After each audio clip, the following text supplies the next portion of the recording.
둘, 셋. 현대제철. 네, 루멘스와 현대제철의 대결입니다. 이들 종목군들 할 얘기가 많아질 것 같은데요. 먼저 LED주 루멘스부터 살펴보도록 하겠습니다.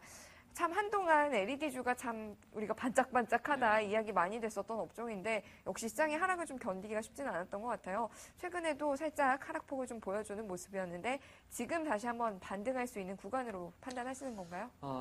사실은 이제 LED 쪽이 마지막으로 시장을 방어해주던 그런 모습이었는데요. 결국은 추가 하락을 하면서 서울반도체나 루멘스도 조정을 보이는 그런 모습을 보였습니다.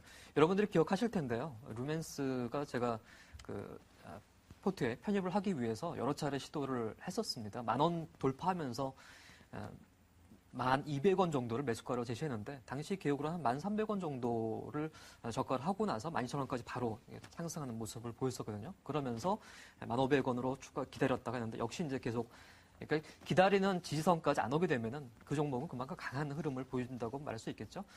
추격 매수는 하지 않았었고요. 조정이 나오면은 다시 재편입을 하겠다라고 말씀을 드렸는데 오늘 원하는 가격까지 왔기 때문에 다시 한 차례 매매를 좀 진행을 하도록 하겠습니다.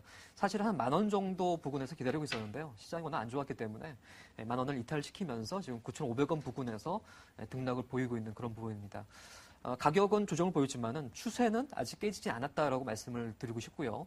그리고 가장 중요한 것은 이 LED 쪽이 계속해서 성장해 나갈 것이다라는 것은 뭐 의문의 여지가 없는 그런 부분입니다. 왜냐하면은 어쩔 수 없이 그렇게 가야 되죠. 지금 현재 보시면은 LED가 가장 큰 부분이 백라이트 유닛으로 사용되는 게 일부분이 있고요. 그리고 나머지 부분이 조명 부분인데 지금 현재로서는 이 LED 조명이 상당히 시장이 커져가고 개화가 되고 있는 그런 상황입니다. 백열등을 지금 다 교체를 해야 되는데 한국 같은 경우도 지금 그게 진행이 되고 있는 부분이고요. 선진국은 이미 그렇게 된 상태이기 때문에 어쩔 수 없이 그렇게 가야 됩니다. 그리고 기억하시겠지만 삼성전자가 얼마 전에 LED 쪽에 대한 투자를 1조 5천억 정도 한다는 그런 얘기를 했는데 네네. 친환경에 대한 얘기가 나왔었거든요. LED가 친환경 관련되어서 반드시 가야 되는 그런 부분이라서 올해하고 내년까지 어떤 실적 부분은 여전히 긍정적으로 볼 수 있는 부분입니다. 실적 개선이 기대가 되고 추세가 아직 살아있는 종목이 시장 여파에 의해서 조정을 보였다면은 그거야말로 뭐 기다리던 기회다라고 말씀을 드릴 수가 있겠고요. 그래서 매매 전략은 9,600원에서 9,300원 정도로 이렇게 분할 매수를 할 수 있도록 말씀드리고 싶고요. 그리고 반등 포인트 나눈다면 역시 목표가는 12,000원이겠죠. 12,000원이 지금 현재로서 한 9,500원에서 12,000원 이 정도 사이로 좀 보고 있기 때문에 12,000원을 이제 1차 목표로 세우고요. 손절가는 대신에 8,500원을 딴 때에 비해서는 조금 더 길게 드리도록 하겠습니다. 지금이 121선을 지지해주고 있는 그런 상황이기 때문에 사실은 이 상황에서 121선이 지지해줬고요. 여태까지 흐름을 보면은 이 121선을 꾸준히 지켜준 상태에서는 계속해서 상승세를 유지를 해주고 있기 때문에 지금 부분에서는 조금 낮은 가격을 통해서 좀 들어가는 게 좋을 것 같습니다. 네, 알겠습니다. 추가적인 하락보다는 좀 반등에 대한 기대를 가지고 LED주, 이 루멘스 또 긍정적으로 보고 계셨습니다. 자, 그렇다면 이번에는 좀 흥미진진해지네요. 현대제철 이야기 나눠보도록 하겠습니다. 제가 참 며칠 동안 이상하다고 생각했었던 종목이 철강주 가운데 현대제철이었거든요. 이 중국 관련해서 재료가 나오고 분명히 기계주들 일부 좀 낙폭을 키우는 모습도 보이고 다 하락을 하고 있을 때 유일하게 나흘 연속 좀 양봉이 나타났었던 종목이 현대제철이었습니다. 네. 제 생각대로라면 분명히 밀려야 되는 건데 밀리지 않고 오히려 반등을 주고 있고요. 사실 실적에 대한 기대감도 좀 적은 상황인데 이 종목을 주목하신 이유 궁금해지네요. 일단 오늘은 모두가 아니라고 하는 종목을 한번 갖고 나왔어요. 아, 그래요? 네. 그럴 이유가 있는데 증시 격언에 이런 얘기가 있습니다. 밀짚 모자는 겨울에 사라. 그리고 여름에 햇볕을 피하기 위한 밀짚 모자를 뚱딴지같이 왜 겨울에 사냐라고 얘기하는데 일단 투자라는 것은 모두가 다 좋다 그럴 때 가면 별로 수익이 없습니다. 근데 반대로 모두가 다 아니라 그런 곳에서 시세가 시작되곤 하거든요. 제가 이런 현대제철이나 철강주나 조선주, 화학주 이들 종목군들은 7월 이후에 지수 반등 시에 가장 우선될 업종들이라고 보고 이들 종목군들을 이제부터 조금씩 모아가야 된다는 전략을 펴고 있는 겁니다. 아까 말씀드렸지만 우리나라 지수는 7월 이후 하반기는 좀 기대가 돼요. 그러니까 6월 달에 굉장히 큰 하락을 겪었기 때문에 이 하락을 마무리하고 차츰 잡아주면 이제 7월부터는 반등이 나올 것이라고 보거든요.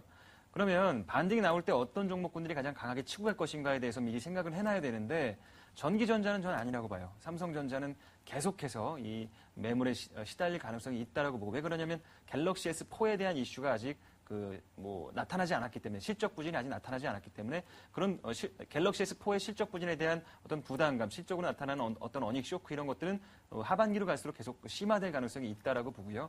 전기전자 쪽보다는 이제 그동안 선제적인 조정을 받았던 2011년도 고점 찍고 나서 12년도, 13년도 계속해서 휴식을 취했던 선제적인 조정받던 이런 구대장 종목군들이 가격 메리트 발생에 따른 상승이 나타날 수 있다라고 봅니다.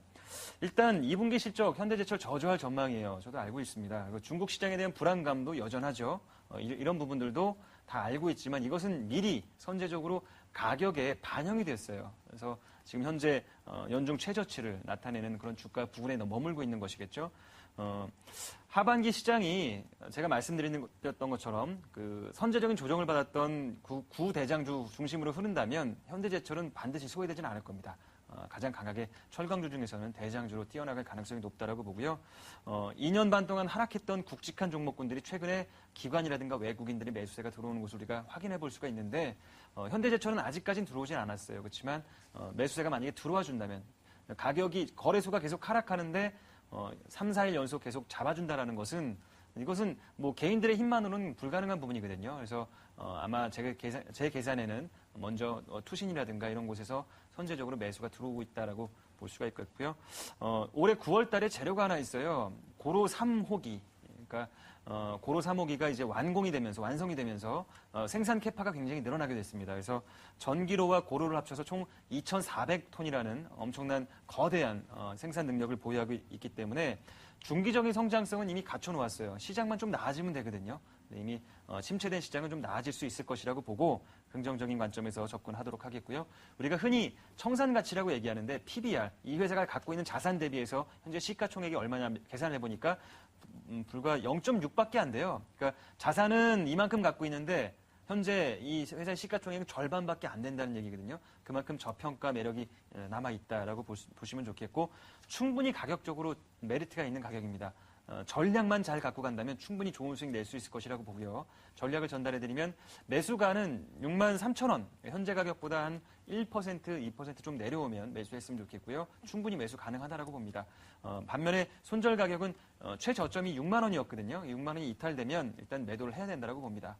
매도했다가 다시 6만 원을 회복할 때 재매수를 하는 한이 있더라도 6만 원은 대응해야 된다고 보고요. 현재가에서 20% 정도는 반등 나오리라고 보기 때문에 목표 가격은 7만 5천 원. 제시해드리도록 하겠습니다. 이 전략만 잘 갖고 간다면 그렇게 무서운 종목 아니고 현재가 시가총액이 현재 자산 가치보다 현재 저평가된 구간이기 때문에 과감하게 매수해봐도 괜찮을 것 같아요. 네, 그렇다면은 목표가까지의 도달 기간을 어느 정도로 저희가 예상을 해봐야 될까요? 아까 제가 말씀드렸다시피 우리 지수가 하반기는 괜찮을 거라고 말씀드렸잖아요. 네. 7월 이후부터 아마 랠리가 펼쳐지지 않을까라고 생각을 하고 있어요. 그래서 지금 6월 말, 7월 초로 넘어가는 이 구간에서는 좀 싸게 매수해 놓을 필요가 있다고 보고요. 지수가 나아지기 전에 이런 종목군들이 분위기를 잡아갈 거라고 보고 있습니다. 그래서 아마 8월 또 9월 하반기로 갈수록 2, 3분기로 갈수록 또 아까 말씀드렸다시피 9월 달에 이제 고로 3호기가 완공이 되기 때문에 그런 재료에 맞춰서 아마 주가는 한 단계 레벨업이 되지 않을까 생각을 하고 있습니다. 네, 알겠습니다.